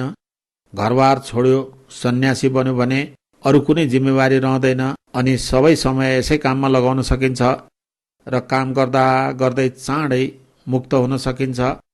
गृहस्थलाई अनेकौं अप्ठ्याराहरू आउँछन्, तर गृहस्थलाई पनि बाटो त यही नै हो। गृहस्थले पनि मेहनत गरेर शील, समाधि र प्रज्ञाको अभ्यास गर्दै गयो भने ऊ पनि ढिलो चाँडो मुक्त भइहाल्छ। बाटो यही नै हो। गृहस्थले आफ्नो सबै जिम्मेवारी पूरा गर्नै पर्दछ। कुनै व्यक्तिले घरबार पनि छोड्दैन, सन्यासी पनि बन्दैन र घरबारको जिम्मेवारीबाट टाढा पनि भाग्छ भने उसले धर्मको कुरा थाहा पाएकै ठहर्दैन। घरमा बस्नेले घरका सबै जिम्मेवारीलाई पूरा गर्नै पर्दछ। ती सबै जिम्मेवारीलाई पूरा गर्दै सँगसँगै आफ्नो मङ्गलको काम पनि गर्नुपर्दछ। भगवानले ती गृहस्थहरूको प्रश्नको जवाफमा उनीहरूलाई 38वटा मङ्गलका कुरा बुझाउनु भयो र अन्त्यमा भन्नुभयो कि फुट्ठस्स लोकधम्मेहि चित्तं यस्य न कम्पति अशोकं विरजं खेमं एतं मङ्गलमुत्तमं। यो उत्तम मङ्गल हो। उत्तम मङ्गल के हो? फुट्ठस्स लोकधम्मेहि, 8वटा लोक धर्म छन्। जीवनमा, व्यवहारमा तलमाथि पनि हुन्छ। सुख दुःख, लाभ हानि, नाम बदनाम, जित हार भइरहन्छन्। त्यस बेलाको भाषामा यिनैलाई 8 लोकधर्म भनिन्थ्यो। यस्ता 8 लोकधर्म जीवनमा आउँदा चित्तं यस्य न कम्पति, जसको चित्त काम्दैन, जो व्याकुल हुँदैन, आफ्नो मनको सन्तुलन बिगार्दैन, समता गुमाउँदैन, अशोकं, नयाँ शोक गर्दैन, रुँदैन, कराउँदैन। धर्मको बाटो लागेकोले अब राम्ररी बुझी पहिले जति रोयो रोयो, अब रुँदैन। जति बेर रोइन्छ, रुवाउने बिउ नै रोपिन्छ अनि पछि पनि रुने नै फल आउनेछ भन्ने कुरा बुझेकोले अब कहिल्यै शोक गरेर रुँदैन। विरजङ, नयाँ दुःखको बिउ रोप्दैन, नयाँ मैलो चढाउँदैन। खेमङ, योग क्षेमले परिपूर्ण छ, अलिकति पनि डराउँदैन। पछि के होला भन्ने सबै चिन्ता समाप्त भइसकेको हुन्छ। यस्तो मानिसको बडो मङ्गल हुन्छ, किनकि समतामा बाँचेको हुन्छ। समता रह्यो भने मङ्गल नै मङ्गल हुन्छ। यो भन्दा ठुलो मङ्गल अरू कुनै छैन। भगवानले आफ्नो जीवनभरि यही मङ्गलको बाटो सिकाउनु भयो। यसै विद्यालाई पत्ता लगाएर यही विद्याद्वारा 35 वर्षको उमेरमा सम्यक सम्बुद्ध हुनुभयो। सबभन्दा पहिले 5 जना साथीहरूलाई यो विद्या बाँड्नुभयो अनि 5 बाट 50, 50 बाट 500, 500 बाट 5000 गरी संख्या बढ्दै गयो। आजको उत्तर भारत र नेपालका लाखौं मानिसहरूले यो विद्या त्यसबेला स्वीकार गरेका थिए, किनकि शान्ति सबैलाई चाहिन्छ, सबैलाई मुक्त हुन मन लाग्छ। सबै जातका, सबै वर्णका, सबै सम्प्रदायका मानिसहरू हुम्मिएर आए। त्यसबेलाका बुद्धिजीवीहरू, शासकहरू र ब्राह्मण वर्गका मानिसहरू पनि तानिएर भगवान कहाँ आए। त्यसबेलाका ब्राह्मणका नेता मध्येका एकजना सारीपुत्र पनि आए। धर्मको स्वाद पाएपछि सबैले आफ्ना सम्प्रदायका कुरा बेकामका रहेछन्। मुख्य कुरा मनको विकार निकालेर मुक्त हुनु हो भन्ने कुरा बुझे र आए। आजसम्म त यसको बारेमा चर्चा मात्र सुनिएको थियो, तर यो मानिसले त कल्याणको कुरा मात्र गर्ने होइन, साँच्चै यो काम गराएर पनि देखाउँछ। त्यसैले यो विद्या त सिक्नै पर्छ भन्ने बुझे। सारीपुत्र पनि आएर यही विद्याको अभ्यास गरे, उच्च स्तर हासिल गरे। पछि गएर उनी भगवानको दायाँ हात भए, धर्म सेनापति कहलाए। यस्तै ब्राह्मणका एक अर्का नेता मोग्गलायन भगवानको बायाँ हात भए। यस्तै प्रकारले काश्यप, कात्यायन आदि ब्राह्मणका नेताहरू पनि आए। धेरै संख्यामा शासकहरू, राजाहरू, राज्याधिकारीहरू, धनी वर्गका, व्यापारी वर्गका, विभिन्न तहका मानिसहरू, किसान, मजदुरहरू पनि तानिएर आए, किनभने शान्ति सबैलाई चाहिन्छ। यसरी धेरै संख्यामा भगवानले बताउनु भएको बाटोमा मानिसहरू लागे। तर समाजका केही मानिसहरू जस्ताको तस्तै रहे। तिनीहरूले जीवनभरि भगवानको विरोध मात्र गरिरहे। कोही बिचराहरूले त यो मानिसले के कुरा सिकाउँछ भन्ने कुरा थाहा पाउने कोसिस नै नगरी विरोध मात्र गरिरहे। आफ्नो सम्प्रदायको मान्यतामा, आफ्नो दार्शनिक मान्यतामा, आफ्ना कर्मकाण्डमा धेरै अल्झिएकाले उनीहरूले त्यो बाहेक अरू केही कुरा बुझेनन्। अभ्यास गर्नु त परै जाओस्, त्यो मान्छेले के भन्छ भन्नेसम्म पनि सुनेनन्। कतिले त यो हाम्रो धर्म होइन, यो त हाम्रो मान्यता होइन भनेर विरोध गरिरहे। कसैको त आफ्नो दाना पानीको सवाल थियो। अनि ती बिचराहरू कर्मकाण्ड गरेर पुरै त्याग गरेर आफ्नो पेट पाल्थे। र त्यो मानिसको कुरा ज्यादै चल्यो भने मानिसहरू कर्मकाण्ड नै गर्न बन्द गर्लान् र हाम्रो आम्दानी हराउला भन्ने डर थियो। यसको पसल बन्द भए मात्र हाम्रो चल्नेछ र कसरी यसको पसल बन्द गराउने भन्नेतिर लागे। उस बेला कोही मानिस ज्यादै प्रसिद्ध भएर उसको पसल बन्द गराउनु छ भने उसित खुल्ला शास्त्रार्थ गर्ने चलन थियो। भिन्न भिन्न विचारका मानिसहरू एक ठाउँमा जम्मा भई आपसमा बहस गर्दथे। यदि सोधेको प्रश्नको जवाब उसले दिन सकेन भने उसको ठूलो बेइज्जत मानिन्थ्यो। त्यसपछि उसका कुरा मानिसहरूले मान्न छाड्थे अनि व्यापार बन्द हुन्थ्यो। यस्तो बहस हुँदा कहिलेकाहीँ ज्यादै गुण्डागिरी पनि चल्दथ्यो। पक्ष विपक्षको हार जित जोसँग धेरै गुण्डाहरू हुन्थे त्यसमा पनि निर्भर गर्दथ्यो। भगवान बुद्धसँग पनि बहस गर्न एक दिन एक हुल मानिसहरू आए। आश्रमको ढोकासम्म आउँदा आउँदै उनीहरूले विचार गरे कि यो मानिस विद्या र आचरणमा सम्पन्न छ, तसर्थ बहस गर्न त्यति सजिलो छैन। त्यसैले हाम्रो बहसको नायिके योग्य हुनुपर्छ। यसमा नायिके को हुने? एउटाले भन्यो तिमी बन, अर्कोले भन्यो तिमी बन। हुँदाहुँदै बल्ल एकजनाले नायिके हुन र बहस गर्न स्वीकार गरेर भन्यो हाम्रा बहसका बुँदाहरू के हुन् टिपौँ। कसैले भन्यो लौ लेख, तिमी कस्तो सन्यासी हौ, शिरमा जटा बाँधेकै छैन। त्यस बखतका अरू सन्यासीले जटा बाँध्ने गर्थे। अर्काले टिपायो तिमी कस्तो सन्यासी हौ, शरीरमा खरानी घसेकै छैन। त्यस बेलाका अरू सन्यासीहरूले खरानी घस्दथे। फेरि अर्कोले टिपायो कि तिमी कस्तो सन्यासी हौ, कम्मरमा मृगछाला नै छैन। यतिकैमा एउटाले भन्यो यस्तो लिस्टले काम चल्दैन। यस्तो बहस धेरै मानिसहरूले उसित गरिसके। उसले हाँसेर भन्छ कि मलाई मन पर्दैन त्यसैले म गर्दिन। तिमीलाई मन लाग्छ भने गर न, म कहाँ लड्न आउँछु र। त्यसकारण जुन काम उसले गर्दैन त्यस कामको बारेमा कसरी उसँग लड्ने, कसरी झगडा गर्ने। जुन काम उसले आफै गर्छ र मानिसहरूलाई गराउँछ त्यसमा के खोट छ पत्ता लगाऊ, अनि पो झगडा बढ्ला। त्यसैले यो भएन, अर्को लिस्ट लेखौँ। उसले के गर्छ र के गराउँछ, शील पालन गर्छ र गराउँछ। यो त राम्रो कुरा हो, यसका बारेमा के झगडा गर्ने। अरू के गराउँछ? समाधिको अभ्यास गर्न लगाउँछ। त्यो के हो? मनलाई बसमा राख्न सिकाउँछ। मन त हाम्रो नै बसमा छैन। यो मानिसले मनलाई बसमा राख्न सिकाउँछ भने राम्रो कुरा हो। त्यसको बारेमा कसरी झगडा गर्ने? झगडा हुनै सक्दैन। अरू के सिकाउँछ? अरू प्रज्ञा सिकाउँछ। त्यो के हो? भित्री गहिराईसम्मका मनका विकार निकालेर मनलाई निर्मल पार्ने विद्या हो। हाम्रा पनि त मनका विकारहरू निस्केका छैनन्। यो मानिसले मनका विकारहरू निकाल्न सिकाउँछ।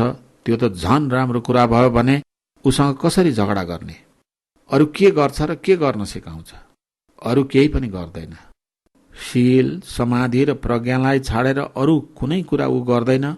शील, समाधि र प्रज्ञामा पुष्ट भए पुग्छ भन्छ। केवलं परिपूर्णं। धर्मका सबै कुरा शील, समाधि र प्रज्ञा अन्तर्गत पर्दछन् र यो आफैमा सम्पूर्ण छ र यसैद्वारा सबै विकारहरूबाट मुक्ति पाइन्छ भन्दछ। अरू फाल्तु कुराको लागि मसँग समय छैन भन्दछ। अनि कसरी उसँग झगडा गर्ने? यी तीन कुरामा त यो मानिससँग झगडा हुनै सक्दैन। अब के गर्ने? तर यसको दोकान त उठाउनै पर्दछ। यदि उठाइएन भने हाम्रो दोकान यसले उठाउनेछ। त्यसैले केही न केही त गर्नै पर्यो। उसो भए कुनै षड्यन्त्र गरौँ, कुनै दोष लगाऊ। यदि उसमा कुनै दोष नै छैन भने पनि झुटो दोष लगाऊ। एउटा जोगीलाई के को दोष लगाउने? उसलाई या त कञ्चनको या त कामिनीको दोष लगाउन सकिएला। पुरै राजपाट, धन सम्पत्ति, सुखभोग छाडेर जोगी भएको छ। आफूसँग केही राख्दैन अनि सम्पत्तिको झुटो दोष पनि कसरी लगाउने? बरु कामिनीको दोष लगाउन सकिएला, किनकि यसले पुरुषलाई मात्र होइन महिलालाई पनि धर्म सिकाउँछ। यसपछि उनीहरूले एउटा षड्यन्त्र रचे। एउटी ज्यादै राम्री तरुणी केटीलाई सिकाएर तयार पारे। त्यो केटी केही दिनसम्म हरेक साँझ खुब सिँगार पटार गरेर बेलुकातिर भगवानको आश्रममा गएर कुनै रुखको फेदमा सुतेर रात बिताउँथे अनि बिहान कपाल फिजाएर आश्रम बाहिर निस्कन्थे र सबैले सुन्ने गरी भन्थे, आजको रात गौतमसित बिताए। कति मानिसहरूले उसको कुरा सुनेर भगवानको आश्रममा यस्तो के भइरहेको छ भन्ने प्रश्न पनि गरे। 5-7 दिन यस्तै प्रकारले बित्यो अनि 8 महिनासम्म त्यो केटी गायब भई र 8 महिनापछि फेरि आई। त्यो दिन भगवानले मानिसहरूलाई धर्म सिकाइरहनु भएको थियो। धर्मसभामा धेरै संख्यामा भिक्षु भिक्षुणीहरू थिए अनि गृहस्थ पुरुष महिलाहरू थिए। देशका राजा प्रसेनजित, प्रधान सेनापति र प्रधानमन्त्री महाबन्दुल थिए। त्यस्तै अरू माता विशाखा, अनाथपिण्डक जस्ता ठूला ठूला शिष्यहरू समेतलाई भगवानले धर्म सिकाइरहनु भएको थियो। यस्तो बेलामा अचानक ती केटी आफ्नो पेटमा काठको टुक्रालाई डोरीले बाँधेर अड्काएर त्यसमाथि कपडाले छोपेर भगवानलाई गाली गर्दै आइन्। ए शिरमुडे जोगी, तिमीसँग आफ्नो हुनेवाला बच्चाको लागि केही नभए पनि तिम्रा यत्तिका ठूला ठूला भक्तहरूलाई भनेर किन तिमीले यसको व्यवस्था गर्दैनौ? तुरुन्तै कुनै व्यवस्था गरिहाल। त्यो केटीको यस्तो कुरा सुनेर सबै तीन छक्क परे। यो केटीले के अनर्थ भने कि देशका राजा अगाडि थिए जो भगवानको ठूलो भक्त थिए। यी केटीले सरासर झुटो बोल्दैछन् भनेर राजालाई भनिदिएको भए राजाले त्यस केटीको टाउकै काटिदिन्थे होला। तर यस्तो गरेको भए बुद्ध हुँदैनथे। भगवानमा ती केटीप्रति पनि मैत्री नै जाग्छ, करुणा नै जाग्छ। द्वेषको नाम निशान आउँदैन, रिसको नाम निशान आउँदैन। अहो नानी छोरी, तिमी के भन्दैछौ?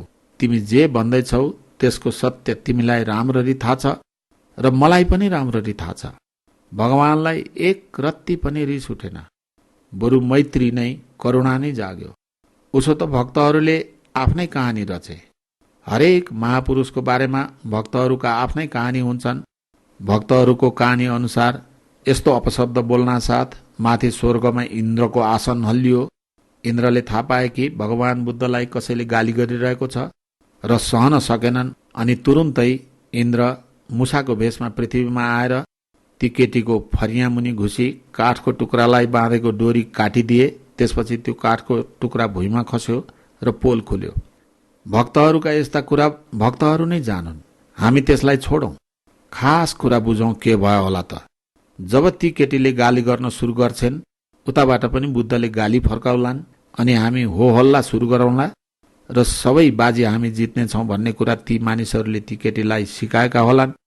उनीहरूलाई यो कुरा के थाहा कि जसलाई गाली गर्दा पनि उनी रिसाउँदैनन्, बदलामा बरु हाँसिरहन्छन्। त्यसपछि ती मानिसहरू र ती केटी के गर्ने भनेर अलमल्लिए होलान्। यत्तिकैमा केटी आत्तिएर पेट खुकुलो भई डोरी खुस्कियो र काठको टुक्रा खस्यो होला। अरू के भयो होला? के हुन्छ? धर्मद्वारा मानिसले जित्दछ। कत्वा न कट मुदरङ इव गभिनीय छिञ्चाय दुष्ट वचनं जनकाय मध्ये सन्तेन सोम विधिना जितवा मुनिन्दो। मुनिन्द्रले कसरी जिते?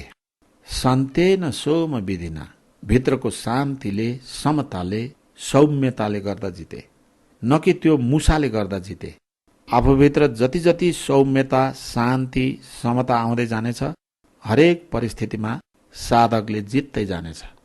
रिसलाई कुनै मानिसले रिसले जित्न सक्दैन। शत्रुलाई कुनै पनि व्यक्तिले शत्रुताले जित्न सक्दैन। यो सनातनदेखि चलिआएको नियम हो। यो सनातन धर्म हो। रिसलाई जित्नु छ भने आफूभित्र सद्भाव नै जगाउनु पर्दछ। सद्भावले रिसलाई जित्न सकिन्छ। समता नै समता पुष्ट गरेर कोही धर्ममा पाक्छ। धर्ममा पाकेर नै कोही व्यक्ति बुद्ध हुन्छ। समतामा पाक्न र पुष्ट हुन बुद्धलाई कति कति जीवनमा कति कति अवसर आए होलान्। अर्को एउटा यस्तै अवसर आयो। एकजना घरबुढो मानिस बुद्धसँग रिसायो, ज्यादै व्याकुल भयो। उसका 7 जना छोरा थिए र तिनको विवाह भएपछि 7वटी बुहारीहरू घरमा आए। जुन सबैभन्दा कान्छी बुहारी घरमा आइन् तिनी बिहेभन्दा पहिलेदेखि नै भगवानका सम्पर्कमा थिइन्। उनी घरमा सबैसँग बसेर कर्मकाण्ड गर्नुको सट्टा एउटा कुनामा आँखा बन्द गर्दै बसेर ध्यान गर्दथिन्। यो के गरेको भन्दा आफ्नो मनलाई शान्त पार्छु, निर्मल पार्छु भन्दथिन्। कुनै कर्मकाण्ड गर्दैनथिन्। बिस्तारै एक एक गर्दै 7का 7 छोराहरू र 6वटी बुहारीहरू कान्छी बुहारीको सिकोमा ध्यान गर्न थाले। सबैले कर्मकाण्ड गर्न छाडे। अनि त त्यो मान्छेलाई रिसले असह्य भयो र त्यो मानिसले बुद्धको कारणले नै हाम्रो सबै कर्मकाण्ड छुट्यो, हाम्रो सबै धर्म छुट्यो भन्ने ठान्यो। उसका लागि कर्मकाण्ड नै धर्म थियो। अब के गर्ने? उसले सोच्यो, न रहन्छ बाँस न बज्छ बाँसुरी। अनि हातमा डन्डा लिएर रिसले बडो चुर भएर बुद्ध कहाँ थरथर काम्दै गयो। भगवानको आश्रम नजिक पुगेर भगवानलाई गाली गर्दै आश्रमतिर गइरहेको थियो। त्यो देखेर भगवान मुस्कुराउनु भयो। ऊ अझै नजिक पुग्यो अनि भगवानले भन्नुभयो, आऊ बुढा बाबा आऊ, ज्यादै व्याकुल देखिन्छौ, तिम्रो के समस्या छ, बस कुराकानी गरौँ। बुढा बाले आफ्नो मनमा एउटा फैसला गरेर आएका थिए कि उसँग म कुरामा अल्मलिन्न। कुरामा अल्झियो भने रिस शान्त हुन्छ, रिस शान्त भयो भने मैले उसको टाउको फोर्न सक्दिनँ। त्यसैले भगवानको कुरा नसुने जस्तै गरी गाली गर्दै गर्दै गयो र अझ नजिक पुग्यो। भगवानले सोध्नुभयो, बुढाबा एउटा कुरा भन त, तिम्रो घरमा पनि त कहिलेकाहीँ कोही पाहुना आउँछन् होला नि? धेरै आउँछन्, तिमीलाई के खाँचो? एउटा कुरा अरू भन, कोही कोही पाहुना यस्ता पनि हुन्छन् होला जसले तिम्रो लागि कुनै उपहार केही भेट लिएर आउँछन् होला? अनि उसले जवाफ दियो, धेरै ल्याउँछन्, तिमीलाई यसको के मतलब? एउटा अर्को कुरा भन, कोही पाहुनाले तिम्रा लागि केही भेट लिएर आए तर तिमीले त्यसलाई स्वीकार गरेनौ भने त्यो भेट के हुन्छ? अरे यो पनि कुनै प्रश्न हो? कुनै मानिसले म कहाँ कुनै भेट लिएर आउँछ र मैले उसको भेट लिइन भने उसको भेट उसैसँग रहन्छ, अरू के हुन्छ? भगवानले भन्नुभयो, यही कुरा मैले पनि भन्न चाहेको हुँ बुढा बाबा। तिमी म कहाँ पाहुना जस्तै भेट लिएर आयो, म तिम्रो भेट स्वीकार गर्दिन। तिम्रो गालीको भेट तिमीसँगै रहस्, तिम्रो उपहार तिमीसँगै रहस्। उसो त बुढा मान्छे धेरै समझदार थिए। आफ्नो पुरानो मान्यताले, आफ्ना दार्शनिक मान्यताले च्यापिएको हुँदा, आफ्ना कर्मकाण्डहरूको आसक्तिले गर्दा खास कुरा बुझ्नै पाएका थिएनन्। अज्ञानताको जुन पातलो पर्दा थियो, पर्दा अलिकति च्यातियो कि उसले कुरा बुझ्यो। अरे सारा जीवनभरि हामी के गर्छौँ? जसले हामीलाई गालीको एउटा भेटी लिएर आउँछ, त्यसको बदलामा हामी उसलाई 10वटा गालीको भेटी दिन्छौँ। उसले 10 दिए हामी 100वटा दिन्छौँ। तँ पनि दुखी भइजा, म पनि दुखी हुन्छु गर्छौँ। अहो श्रमण गौतम, तिमीले यो विद्या कहाँबाट सिक्यौ? अचम्म छ, कसैले तिमी कहाँ गालीको भेट लिएर आयो तर त्यसलाई तिमी स्वीकार नै गर्दैनौ। भगवानले भन्नुभयो, बस बुढाबा बस, आँखा बन्द गर, सासलाई हेर, अनि हेर्दा हेर्दै शरीरलाई हेर, शरीरलाई हेर्दा हेर्दै चित्तमा के कुरा जाग्छ त्यसलाई हेर। त्यो मानिसले आफूले आफैलाई हेर्न सुरु गर्यो अनि भित्रको सबै रहस्य खुल्यो। हेर्दा हेर्दै सबै विकारहरू निस्किए, मुक्त भए। ती भारद्वाज ब्राह्मण पुरै बदलिए, अरहन्त भए अनि सारा जीवनभरि यही विद्या अरूलाई बाँडेर हिँडे। धर्मको नाममा कसरी अल्मलिएछु, नचाहिने जन्जालमा अल्झिएछु भन्ने होस आयो। रिसलाई कसैले पनि रिसद्वारा जित्न सक्दैन, समताले नै जित्छ। सबैलाई जीवनभरि अनेक किसिमका तलमाथि पर्ने नै छन्। ती घटनाहरूप्रति हामीले समता राख्नुपर्दछ भन्ने कुराको मतलब यो कदापि होइन कि हामी कहिल्यै पनि कठोर व्यवहार कसैसँग गर्दै नगरौँ। गृहस्थ भएकोले जहाँ आवश्यक पर्दछ त्यहाँ कठोर व्यवहार पनि गर्नुपर्दछ, तर त्यसो गर्दा चित्तमा कटुता नराखी गर्नुपर्दछ। कठोरता र कटुताको बीचमा ज्यादै फरक छ, त्यसलाई बुझ्नु पर्दछ। जहाँ यो मानिसलाई नरम व्यवहार गरेर हेरियो कुनै असर भएन भन्ने बुझ्यौँ र यसलाई कठोर भाषामा नै बुझाउनु पर्ने रहेछ भन्ने लागेमा उसका लागि कठोर भाषाकै प्रयोग गर्नुपर्दछ। तर भित्र चित्तमा भने उसप्रति मैत्री नै, करुणा नै रहनु पर्दछ। यसको कसरी भलो होस्, यसको कसरी कल्याण होस् भन्ने भाव हुनुपर्दछ। जसरी एउटा बच्चा सर्पतिर दौडिरहेको छ भने उसलाई कुन भाषामा बुझाउने? उसको लागि त खेलाउन जस्तो छ। त्यसैले ऊ सर्पतिर दौडिन्छ। हामीले उसलाई बचाउन सबै बल लगाएर तान्छौं र त्यसो गर्दा त्यो बच्चाप्रति हाम्रो मनमा कुनै द्वेष रहँदैन, दुर्भावना रहँदैन, मैत्री नै मैत्री हुन्छ, करुणा नै करुणा हुन्छ। जोडले बच्चालाई तान्नुपर्छ, किनभने उसले अरू कुनै भाषा बुझ्दैन, बलको भाषा मात्र बुझ्दछ। तसर्थ बलपूर्वक उसलाई तान्दछौं। यस्तै नै कोही अत्याचारी बलियो मानिसले कुनै निर्बल मानिसमाथि अत्याचार गरिरहेको देखेमा हामी त विपश्यना गर्ने हौ। आफ्नो आफ्नो कर्म अनुसारको फल मानिसहरूले भोगुन्, तातो न छारो हामीलाई के मतलब भनी चुप लाएर बस्छौं भने हामीले धर्म बुझेको ठहर्दैन। सबै बल लगाएर त्यो अन्यायलाई छुट्याउनु पर्छ र उसको अन्याय सहनु हुँदैन। त्यसो गर्दा त्यो अत्याचारी प्रति पनि कटुता गर्नु हुँदैन। विपश्यना गर्नुभन्दा पहिले पनि जसप्रति अत्याचार भइरहेको छ त्यसप्रति हाम्रो मनमा करुणा जाग्थ्यो। अब विपश्यनाले कुरै बदलिदिन्छ र दुवैप्रति समान करुणा जाग्दछ। जो अत्याचार गरिरहेको छ उसप्रति यसकारण करुणा जाग्छ कि उसले आफूमा नचाहिँदो रिस उठाएर आफ्नो पनि र अरूको पनि हानि गरिरहेको छ। यसर्थ उसले अर्को भाषा बुझ्नै सक्दैन र बलको भाषा मात्र बुझ्दछ। अनि सबै बल लगाएर उसलाई तान्नुपर्छ र त्यसो गर्दा मनमा मैत्री हुनुपर्दछ, करुणा हुनुपर्दछ, यसको भलो होस्, कल्याण होस् भन्ने हुनुपर्दछ। यदि हामीले आफूभित्र रिस उठायौं भने हामीले अरूको भलो गर्न सक्दैनौं, बरु आफैलाई हानि गर्छौं। जसै रिस उठ्छ हामीले आफैलाई व्याकुल बनाउँछौं। प्रकृतिले हामीलाई तुरुन्त सजाय दिन थाल्छ। हामीले आफ्नो भलो गर्न सक्दैनौं भने अरूको भलो गर्न सक्ने कुरै भएन। तसर्थ पहिले आफ्नो भलो गर्न थालेपछि मात्र हामीले अरूको भलो गर्न सजिलो हुन्छ। एउटा लङ्गडो मानिसले अर्को लङ्गडो मानिसलाई सहारा दिन सक्दैन। त्यसो गर्नको लागि पहिले स्वयं आफै बलियो हुनुपर्दछ। तसर्थ हामीले पनि पहिले स्वयं बलियो भएर स्वस्थ बन्नुपर्दछ। त्यसपछि संसारमा जहाँ जहाँ हामीलाई बलको प्रयोग गर्नुपर्दछ त्यहाँ त्यहाँ बलको प्रयोग गरे हुन्छ। मेरा गुरुदेवको बारेको एउटा उदाहरण भन्छु। नजिकैबाट नचिन्ने मानिसहरूलाई गुरुदेवको बारेमा बडो भ्रम थियो कि विपश्यनाको यति ठूलो आचार्य भएर पनि कहिलेकाहीँ कस्तो जोडले कराउँछन्, कस्तो धेरै रिस उठे जस्तो गरी व्यवहार गर्दछन्। यस्ता मानिस विपश्यनाको आचार्य कसरी हुन पुग्यो होलान्? जो मानिस उहाँको नजिक थिए र हामी जो उहाँको नजिक थियौं, हामीलाई मात्र थाहा थियो कि उहाँको रिस भनेको के हो भनेर। उहाँ ज्यादै अनुशासन प्रिय हुनुहुन्थ्यो। बर्मा सरकारको एउटा ठूलो अफिसर हुनुहुन्थ्यो। आफ्नो अफिसमा पनि अनुशासन भङ्ग गर्नेलाई कडा भन्दा कडा सजाय दिन पछि पर्नुहुन्न थियो। आफ्नो ध्यान आश्रममा आउनेहरूलाई पनि अनुशासन र नियम अनुसार काम गरेन भने ज्यादै कडा सजाय दिने कुरा गर्नुहुन्थ्यो। मानिसहरूलाई उनीहरूको कल्याणको लागि यो विद्या सिकाउनु छ, यो कुनै खेलबाड होइन भन्नुहुन्थ्यो। अनि सबैलाई बडो कडाइसँग आफ्ना नियमहरू र अनुशासनहरू पालन गर्न लगाउनुहुन्थ्यो।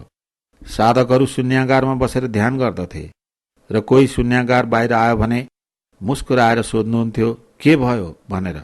अनि उसले भन्थ्यो गुरुजी यस्तो भयो यस्तो भयो। अनि फेरि उहाँले जाऊ ध्यानमा बस भनेर सम्झाउनुहुन्थ्यो। यदि बहाना बनाएर ध्यान छोडेर फेरि फेरि पनि बाहिर निस्क्यो भने 2-4 पटक पनि सम्झाउनुहुन्थ्यो। त्यसो गर्ने एकजना साधकलाई लिएर मलाई भन्नुभयो, गोइङ्का यसलाई ठूलो स्वरले नकराइकन कुरा नबुझ्ने भयो। अनि बसिराखेको हलबाट 5-6 सिँढी तल ओर्लेपछि शून्यगार सुरु हुन्थ्यो। त्यहाँ गएर शून्यगारको ढोका ढकढक्याउनु भयो। त्यो साधकले ढोका खोलेपछि उसलाई धेरै ठूलो स्वरले कराएर सम्झाउनु भयो। त्यत्रा महान विपश्यनाका योगीले ठूलै स्वरले कराउँदा त आश्रममा भुइँचालो गए जस्तो भयो। उसलाई सम्झाएर हाँस्दै हाँस्दै हलमा फर्कनु भयो र मलाई भन्नुभयो, मैले बिचरालाई कराएर राम्रैसँग सम्झाएर आएँ। त्यसो भन्दा उहाँमा प्यार नै प्यार, करुणा नै करुणा भरिएको जाहेर थियो। तर उहाँ जहाँ कठोरताको व्यवहार गर्नुपर्छ त्यहाँ कठोरताको व्यवहार गर्नुहुन्थ्यो। गृहस्थले जहाँ जहाँ कठोरताको व्यवहार गर्नुपर्छ त्यहाँ त्यहाँ कठोरताको व्यवहार गर्ने, तर कटुता आउन नदिने। त्यसो गर्दा भित्र आफूले आफैलाई जाँच्दै रहने कि मैले कतै आफ्नो हानि त गरिन। यदि हामीले आफ्नै हानि गरेका छौं भने अरूको कल्याण हामीले गर्न सक्दैनौं। त्यसैले पहिले आफ्नो हानिबाट आफूलाई बचाउनु पर्छ। आफूले आफ्नो चित्तलाई समतामा राखेपछि, मैत्री जगाएपछि, करुणा जगाएपछि जति बलको प्रयोग गर्नुपर्छ गरे हुन्छ। बोलीको बल होस् कि शरीरको बल होस् या अरू नै सबै बलको प्रयोग गरेर भए पनि हामीले बाहिरको कुरालाई सुधार्नमा आफ्नो बल लगाउनु पर्दछ। त्यसो गर्दा कुनै दोषको कुरा हुँदैन। तर जुन मानिसले पहिले आफूले आफैलाई हेर्दैन त्यो मानिसले आफ्नो र अरूको पनि हानि गर्दछ। भगवानले एकपटक म संसारमा 4 प्रकारका मानिस देख्छु भन्नुभयो। हामीले पनि ध्यान दियौं भने ती 4 प्रकारका मानिसहरू राम्रोसँग देखिनेछन्। कस्ता 4 प्रकारका मानिसहरू देखिनेछन् त? पहिलो प्रकारका मानिसहरू ती हुन् जो अँध्यारोबाट अँध्यारोतर्फ दौडिरहेका हुन्छन्। दोस्रो प्रकारका मानिसहरू ती हुन् जो उज्यालोबाट अँध्यारोतर्फ दौडिरहेका हुन्छन्। तेस्रो प्रकारका मानिसहरू ती हुन् जो अँध्यारोबाट उज्यालोतर्फ दौडिरहेका हुन्छन्। र चौथो प्रकारका मानिसहरू ती हुन् जो उज्यालोबाट उज्यालोतर्फ नै दौडिरहेका हुन्छन्। भगवानले कुनै कुरा नबुझ्ने गरी कहिल्यै भन्नु भएन। भनेको कुरा तुरुन्तै व्याख्या गरेर बुझाउनुहुन्थ्यो। त्यसैले कुरा बुझाउनु भयो कि उज्यालो र अँध्यारो भनेको के हो र कसरी एकातिरबाट अर्कोतिर मानिस दौडिन्छन्। पहिलो वर्गका मानिसहरू यस्ता हुन्छन् जसको जीवन दुःख नै दुःखले भरिएको हुन्छ। जस्तै शारीरिक दुःख, मानसिक दुःख, रुपियाँ पैसाको दुःख, पारिवारिक दुःख र सामाजिक दुःख। यसैलाई सांसारिक भाषामा भनियो कि बिचराको जीवनमा बडो अन्धकार छ, अँध्यारो नै अँध्यारो छ, जीवनमा दुःख नै दुःख छ र भित्र पनि अँध्यारो छ। भित्रको दुःखको कुरा यो छ कि भित्र पनि उसलाई होस हुँदैन, प्रज्ञा हुँदैन र जब जब जीवनमा दुःख आउँछ तब तब दुःख आयो कि प्रतिक्षण रिस उठाउँछ, द्वेष जगाउँछ, नराम्रो विचार उठाउँछ। अरे म त्यो मानिसको कारणले दुखी भएँ, त्यो घटनाको कारणले म दुखी भएँ, त्यो अवस्थाले गर्दा म दुखी भएँ भन्ठानी आफ्ना दुःखको बाहिरी कारणलाई दोष दिन्छ। रिस नै रिस गर्छ, द्वेष नै द्वेष गर्दछ। जन्म जन्म द्वेषको बिउ रोपिरहेको हुन्छ। त्यसले अरू दुःख ल्याउँछ। त्यसैले वर्तमानमा दुःखले बाँचिरहेको हुन्छ, अँध्यारो जीवन बिताइरहेको हुन्छ र दुःख नै पैदा गरिरहेको हुन्छ। वर्तमानमा पनि जुन बिउ रोप्छ ती सबै बिउ दुःख नै ल्याउनेवाला हुन्छन्। त्यसैलाई भगवान भन्नुहुन्छ दुःखबाट दुःखतिर दौडिरहेको, अँध्यारोबाट अँध्यारोतिर दौडिरहेको मानिस भनेर। दोस्रो प्रकारका मानिसमा बडो प्रकाश छ। के को प्रकाश छ? उसँग धन छ, सम्पत्ति छ, माया छ, पद छ, मान छ, सम्मान छ। त्यसैले अहिले प्रकाश छ, तर भित्र अँध्यारो नै अँध्यारो छ। किनकि धर्मको नाम निशान छैन। जब धर्मको नाम निशान हुँदैन भित्रभित्रै अति व्याकुल हुन्छ। किन व्याकुल हुन्छ? अहंकार जगाउँछ।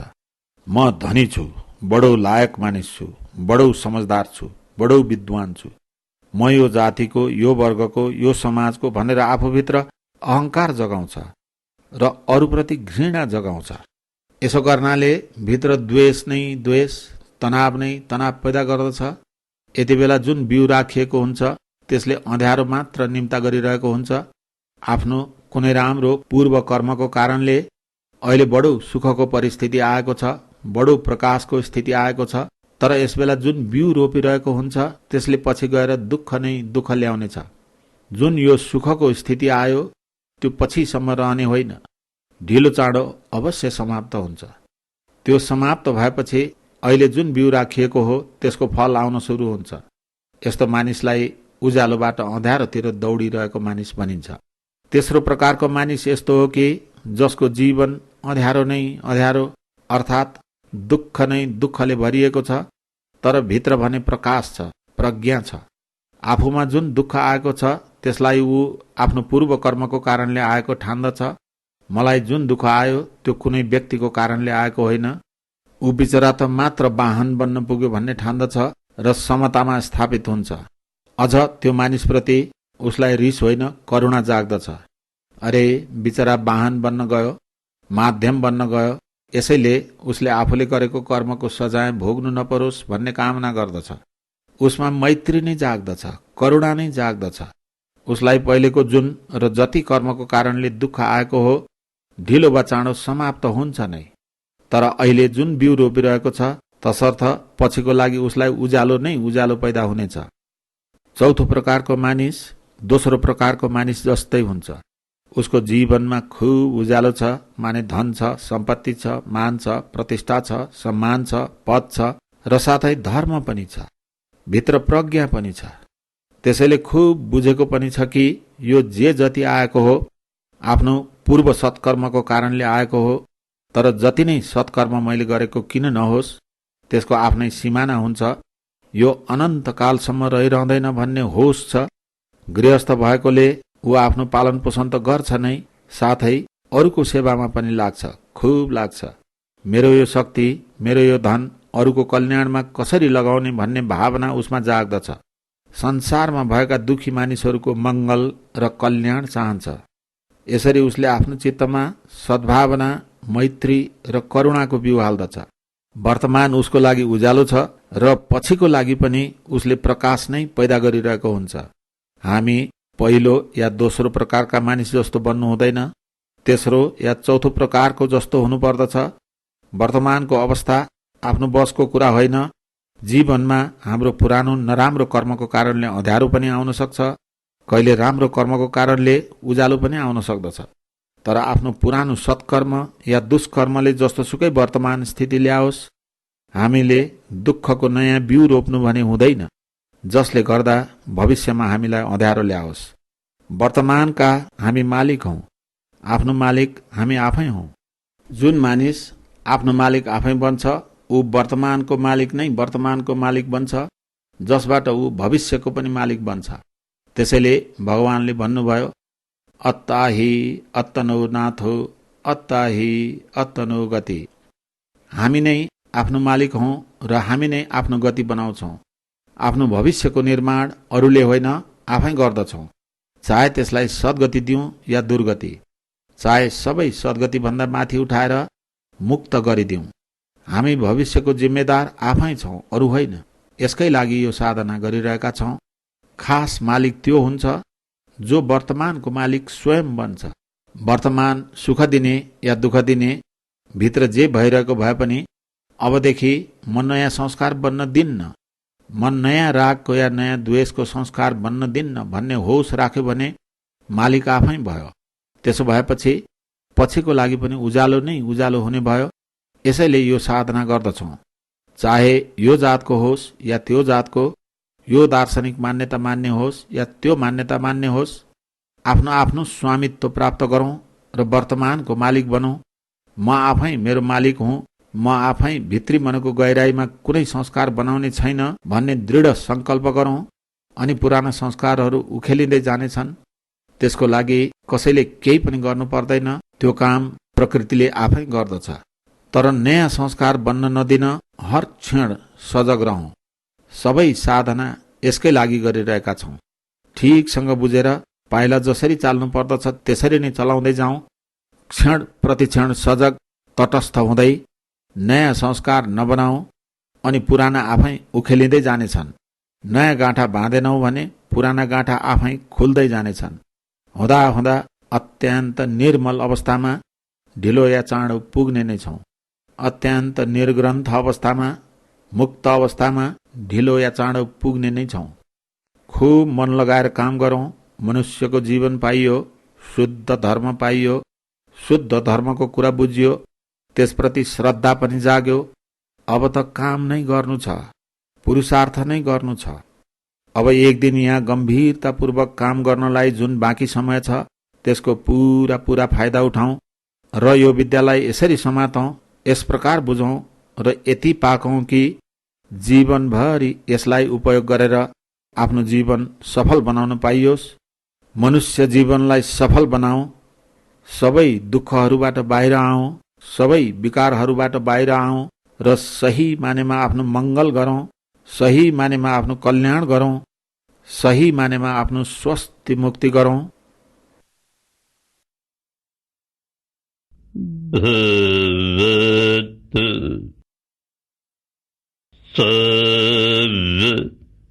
मंगलं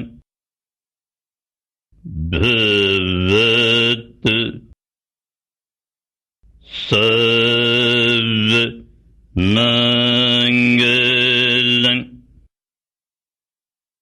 भवतु।